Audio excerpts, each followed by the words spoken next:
கர்த்தருடைய பரிசுநாமத்துக்கு மகிமையுண்டாவதாக. ஒரு நல்ல வார்த்தை.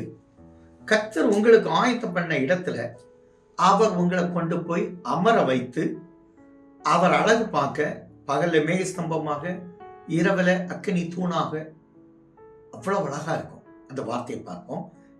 யாத்திராகமம் 14 அதிகாரம் 21 பாருங்க. மோசே தன் கைகளை சமுத்திரத்துக்கு நேராக நீட்டினான். அப்பொழுது ரா முழுவதும் பலத்த கீழ்காற்றினால் சமுத்திரம் ஒதுங்கும்படி அதை வறண்டு போக பண்ணினார். ஜலம் பிளந்து பிரித்து போயிற்று. 20வது வசனத்திலே சொல்லியிருக்கு, எகிப்தியருடைய சேனை இஸ்ரவேலின் சேனை ரா முழுவதும் ஒன்றோடு ஒன்று சேராதபடி அவைகள் நடுவே வந்தது. எகிப்தியருக்கு அது மேகமும் அந்தகாரமும் இருந்தது, இஸ்ரவேலருக்கோ அது இரவை வெளிச்சமாக்கிட்டு. இந்த வார்த்தை என்ன? உங்க சத்துருக்களுக்கு முன்னால, உங்க சத்துருக்களுக்கு முன்பாக உங்களுக்கு பாதை காட்டியாய் வருகிற கர்த்தர். இதை நம்ம சாதா தமிழ் ஈசி பைபிள் இதுல பாத்தீங்கன்னா, கர்த்தர் அவர்களுக்கு பாதை காட்டினார். நான் சொல்றேன், இன்னையிலிருந்து கர்த்தர் உங்களுக்கு பாதையை காட்டுவார். பகல்ல உங்களையும் உங்க குடும்பத்தையும் வழி நடக்க உயரமான மேகம் உங்க குடும்பத்துக்கு மேல நிழலிடம் கூட வரும்.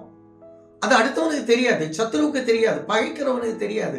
கர்த்தருடைய பிள்ளையாகிய உங்களுக்கு அந்த மேகம் உங்களை வழி நடத்த பார்ப்பீங்க.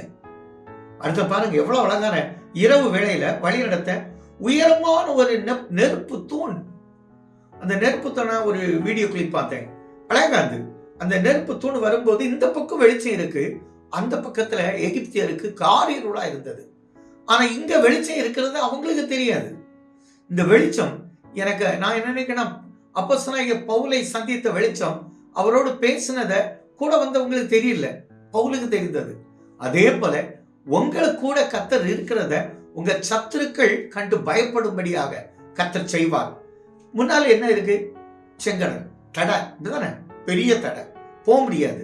ஆனா கர்த்தர் உங்களுக்கு முன்னால போய் வெட்டாந்தரையில நடந்தது போல உங்களை செழிப்பாய் நடத்த செய்கிற கர்த்தர்.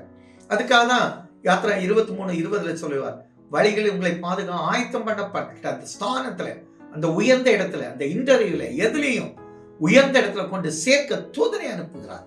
பயப்படாதுங்க. நீங்க உங்களையும் உங்க சந்ததிகளையும் உயர்ந்த இடத்துல உங்கள் கொம்பை உயர செய்து உயர்ந்த இடத்துல ஏறி இருக்க கர்த்தர் கிருபை செய்வார். எங்கள் நல்ல தகப்பனே, எங்களுக்கு பகலமே ஸ்தம்பமாக, இரவில் அக்கினி ஸ்தம்பமாக வந்து எங்க கூட இருந்து வழிகளை எங்களை பாதுகாத்து எங்களுக்கு ஆயத்தம் பண்ணப்பட்ட அந்த உயர்ந்த இடத்துல ஏறி இருக்க பண்ண நல்ல பிதாவே, ஆமென்.